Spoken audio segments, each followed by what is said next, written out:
Hello and welcome to BYJU'S Exam Prep IAS. Let's get started and look into our daily quiz. Let's look into the first question. Consider the following statements with respect to interim government formed in 1946. The interim government was formed from the Constituent Assembly, which was elected in August 1946.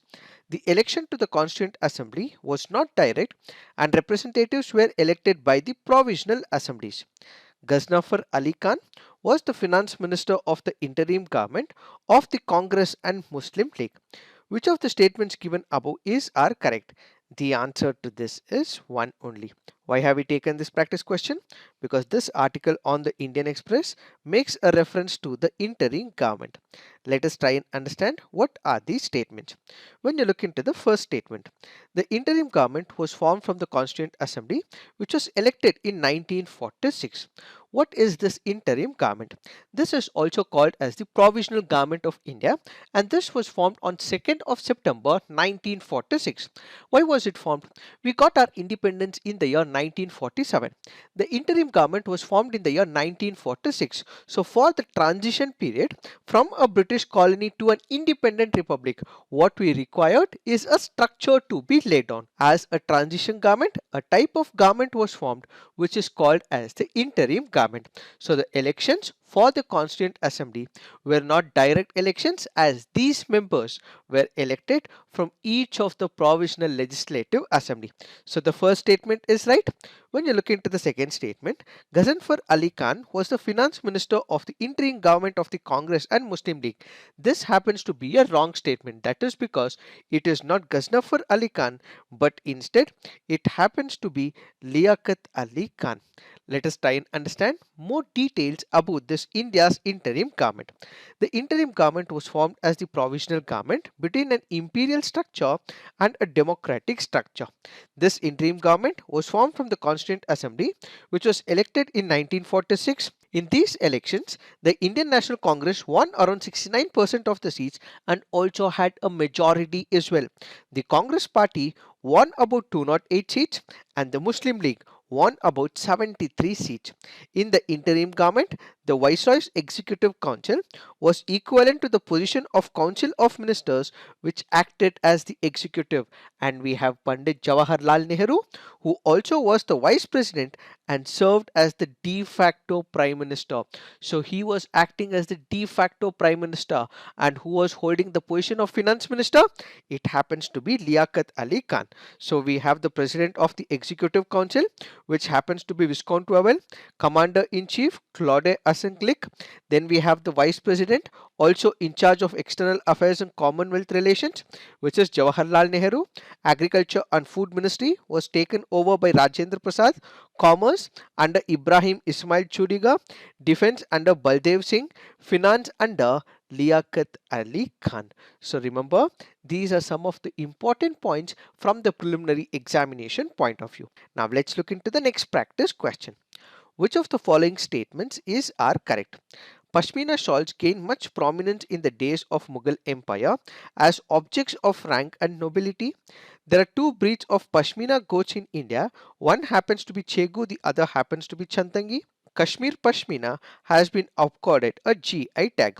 Which of the statements are correct? The answer to this is 1, 2 and 3. Why have we taken this practice question?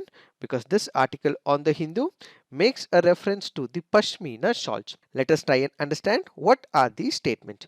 When you look into the first statement, yes, Pashmina shawls gained much prominence in the days of the Mughal Empire as objects of rank and nobility. The first statement is right. There are two breeds of Pashmina goats in India. One happens to be Chegu, the other happens to be Chantangi. When we speak about Chegu, this happens to be a Kashmir bearing goat. Where is it found? It is found in Kinnaur in Himachal Pradesh. It is also found in high altitudes of Chamoli and few districts of Uttarakhand as well. Then we have the Chantangi goat, which is rare in Chantang, Ladakh, which is located about 15,000 above the sea level. So remember, what we have is Kashmir wool, and this is also called as Kashmir, and this happens to be a fiber that is obtained from Kashmir goats Pashmina goats and some other breeds of goat as well. So Kashmir is closely associated with Kashmir shawl, and this Kashmir wool is also called as Pasham, which literally translates to soft gold. What is the difference between Kashmir and Pashmina? Kashmiri is a raw wool.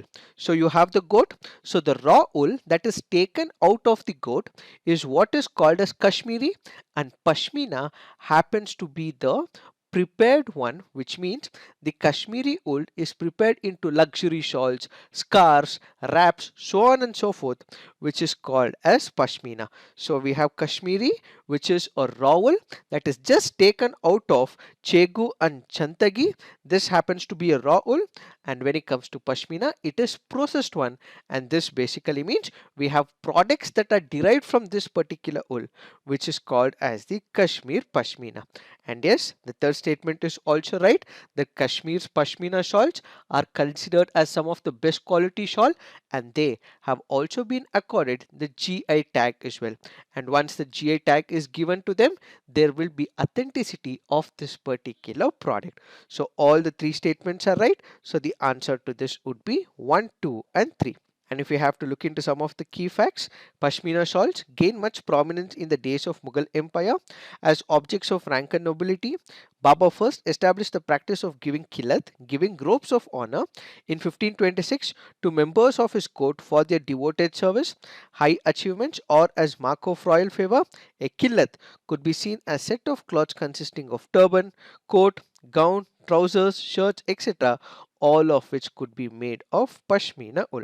Upon the complete conquest of Kashmir in 1568 by Akbar, a pair of Pashmina shawls were an integral part of Killat ceremony. Now let's look into the next practice question.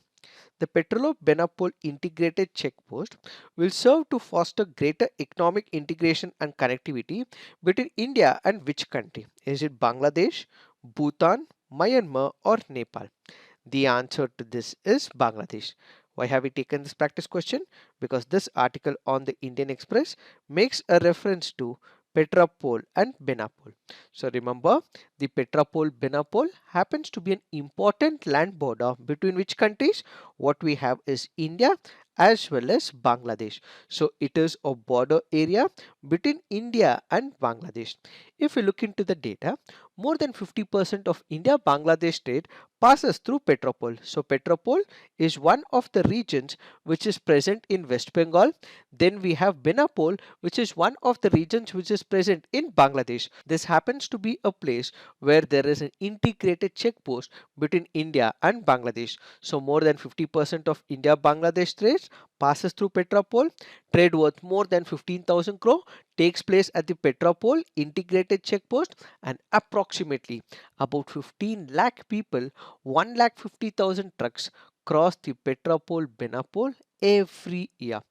Do note, the Petrapole will be the second integrated checkpost on the India-Bangladesh border. The first is what you have to put on the comment section. So Petrapole integrated checkpost is the second between India and Bangladesh. Which is the first integrated checkpost? Please put it on the comment section. This article here is speaking about e-integrated checkpost management system. What is it? This happens to be an online system of managing the vehicles. Whenever vehicles have to move from one country to another, this could lead to long-term delay in that particular area. In order to reduce the delay, what they have come up with is the e-integrated checkpost management system. As part of it, if there are vehicles that are moving from India to Bangladesh, they can book slots online instead of earlier system where they used to come to the checkpost and book the slots. Now they can book it much prior as well, which will help in saving of cost as well as time. This is what is called as e-integrated checkpost management system. Now let's look into the next practice question. With respect to the Prohibition of the Child Marriage Act 2006, which of the following statements are incorrect? The offences under the Act are cognizable and bailable. Child marriages are automatically invalid. The Court of Judicial Magistrate of First Class or Metropolitan Magistrate can take suo motu cognizance on the basis of any reliable information. Which of the statements are incorrect? Since it is asking for the incorrect statement, the answer to this is 1 and 2 only. Why have we taken this practice question? Because this article on the Indian Express makes a reference to the Prohibition of the Child Marriage Act. Let us try and understand what are these statements. The first statement reads, the offences under the Act are cognizable and bailable. This means that it is a wrong statement. Why? That is because the offences under the Prohibition of Child Marriage Act, yes, it is cognizable, but it is a non-bailable offence. So getting bail in this case would be extremely difficult. They may get it, but it is also extremely difficult. So the first statement is wrong. Second statement reads, child marriages are automatically invalid. This statement is wrong. Why? That is because child marriages are not automatically invalid. Let's assume for a moment there is one of a girl who is less than 18 years of age. Or let's assume for a moment there is a boy who is less than 21 years of age. These two people, or a girl or a boy, may have been engaged into child marriage. In that case, what would happen? This by default will not automatically be invalid. So this person would be given 2 years of time, which means up until the age of 20, the girl has the power to invalidate it. So up until the age of 23, this boy has a time to invalidate it. So this means for the next 2 years after the marriage, once they become the major, this person will have the right to make this marriage voidable. So it is by default not void, but this person, the girl or a boy, would be able to make an appeal and they can get this marriage declared as voidable, which means to say it is not automatically invalid, but it can become invalid when they go to the court of law. So we have one of the sections which says child marriages to be voidable at the option of contracting party. So the second statement is also incorrect. And the third statement is right. That is, the court of the judicial magistrate of first class or metropolitan magistrate can take suo motu cognizance on the basis of any reliable information, which means they would be able to take up this case on a suo motu basis without any complaints as well. So third statement is correct. First and second statement are wrong, which is why the answer to this would be 1 and 2 only. Now let's look into the next practice question. Consider the following statements. The mode of removal of a judge of a High Court in India is same as that of the removal of a judge of the Supreme Court. After retirement from the office, a permanent judge of a High Court cannot plead or act in any court or before any authority in India. Which of the statements given above are correct? The answer to this is one only. This happens to be a previous year question from the year 2007. So if you look into the first statement, yes, the first statement is right. The mode of removal of a judge of a High Court in India is same as that of the removal of a judge of the Supreme Court. The procedure is same. So the first statement is right. But when you look into the second statement, it is wrong. Why? That is because let's assume for a moment that we have a judge who was working in the Madras High Court. So this judge after retirement may not be able to work in any of the cases which comes before the Madras High Court. But can he practice in Karnataka High Court? Yes. Can this person practice in the Supreme Court? Yes. So he would not be entitled to practice in all those high courts where he practiced, but he can practice in some other high court where he has not been a judge. And at the same time, he can also practice before the Supreme Court of India as well. So the second statement is wrong. Now let's look into the fact of the day. The fact of the day for today's discussion is Ramcharitmanas. Let us try and understand some of the important data with respect to Ramcharitmanas. The Ramcharitmanas is also called as Tulsi Ramayana. It is also called as Tulsi Krit Ramayana. It is also called as Tulsi Das Ramayana. The word Ramcharitmanas basically means Lake of the Deeds of Rama. This happens to be an epic poem. It was written in one of the languages called as the Awadhi language. This is based on Ramayana and it was composed by Tulsidas. So remember, Ramcharitmanas happens to be a poem which was written in Awadhi language. It is based on Ramayana and was composed by Tulsidas. Why was it written in Awadhi language? That is because the author, that is Tulsidas, wanted to make sure that the story of Rama is accessible to every single person. Sanskrit happens to be a bit of complicated language for the layman and it was not the language that was commonly used. So in order to make sure that it is commonly used, it was translated into Awadhi language, which means Tulsidas wrote it in Awadhi so that people can have discussion about it, take values from it and also implement the same in their personal lives as well.